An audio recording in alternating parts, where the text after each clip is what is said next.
Howdy folks, it's Donal Ward McCarthy here with 311 Realty Group, bringing you your update for sales in Bloordale Village for August of 2022. Now, wherever you're receiving this, there's some adjoining video that shows the general data for GTA, which I highly advise you watch, because that's a bigger, a macro picture, more for kind of what's happening in our local markets as well too. And as I mentioned in that video, in general, in August, we saw a bit of an uptick. There was a demand increase of 15% month over month, which was great to see. We got stuff sold, willing buyers, willing sellers. We were not back at old days, let's say February of 2022, but definitely there was a sentiment among the buyers. There was a bit of a shift.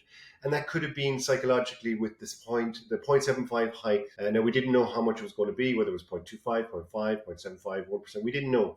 But we knew there was an imminent interest rate hike coming in September 7th from the Bank of Canada. So that probably fed into people who had their pre-approvals and wanted to buy places before that hike. That was probably the reason for that. So now let's dig into Bloordale Village for the least expensive and the most expensive home sale. The three sales in Bloordale Village, there was 35 Millicent, which you can see there now. Quite aggressive by the agent, I have to admit, attempting a multiple offer strategy here. There were 4 offers, I believe, in that, and sold for 1.202. But that was in the middle. The cheapest sale was 29A Ward. It was on for 66 days, listed at 1.2499. I believe that was a relist too from an earlier, that was a relist. And that sold for 10% below asking at 1.125. Bit of a smaller home and needed work as well too, quite dated inside. And as well too, 29A Ward. Ward is facing that Ubisoft building as well too. So from a locational perspective, a bit of a stigma there. The most expensive sale was 658 Lansdowne Avenue at 1.213. So slightly ahead of the one on Millicent. But there was a nice property there, quite narrow, 16.5 by 80.84.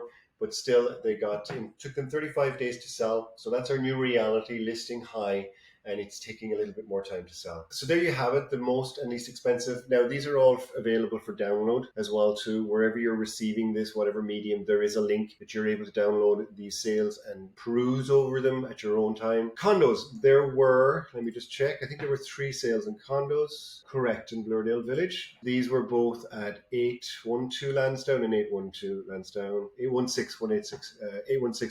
So those are the 2 buildings up there just north of Wallace, south of DuPont. You can see that data as well in there too. There is a bit of a shift downwards in these buildings, but they tend to have retained the value that they got earlier on this year. They're not dropping as much as we would have expected because condos are typically the most affected real estate product. Condos and cottages, the most affected by this real estate correction we're having right now. But interesting to see that some of these condos in the downtown, that they're not being as affected as much because they were affordable and they got their price increase, through January, February, March, but still affordable to the majority of the first-time buyers. And particularly with these interest rates hiking, we're seeing a push in people not being able to afford. So then they're being pushed towards product like this. So not as great of a change in these neighborhoods. There you have it, folks. That's your Bloordale Village update for August 2022.